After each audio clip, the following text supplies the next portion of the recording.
Aujourd'hui, on parcourt ensemble l'épreuve de mathématiques du probatoire D, session 2016, en allant droit à l'essentiel.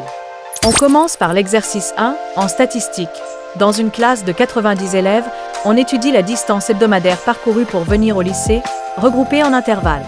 On calcule la moyenne, on trouve la classe modale, on dresse les effectifs cumulés, on détermine la médiane par interpolation linéaire, on compte combien d'élèves font moins de 5 km et on vérifie, parmi plusieurs propositions, quels regroupements d'élèves sont possibles ou non. On enchaîne avec l'exercice 2, en géométrie.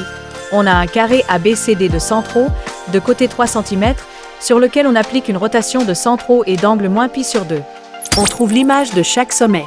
On construit un point E pour que AEB soit un triangle équilatéral de sens direct, puis on introduit G, barycentre de A, B, E et I, milieu du segment BE.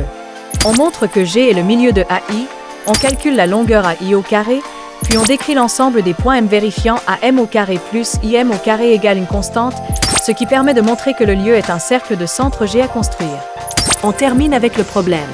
Dans la première partie, on étudie une fonction f à partir de sa courbe.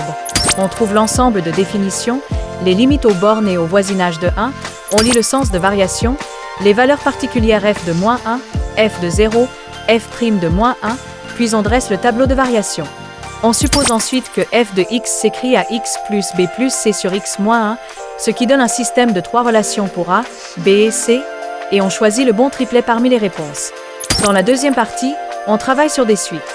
On définit une suite W indice n à partir des réels a, b et c, ainsi que deux suites associées U indice n et V indice n. On montre que U est géométrique, que V est arithmétique.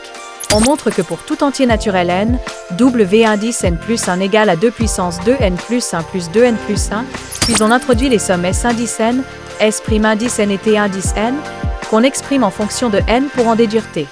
Enfin, on résout une équation trigonométrique. On vérifie qu'une valeur A est solution, on trouve l'autre solution grâce à la somme des racines, puis on détermine, dans l'intervalle moins π à π, toutes les solutions de l'équation 2 sinus carré de x moins facteur de 2 moins racine de 2 le tout multiplié par sinus x moins racine de 2 égale 0.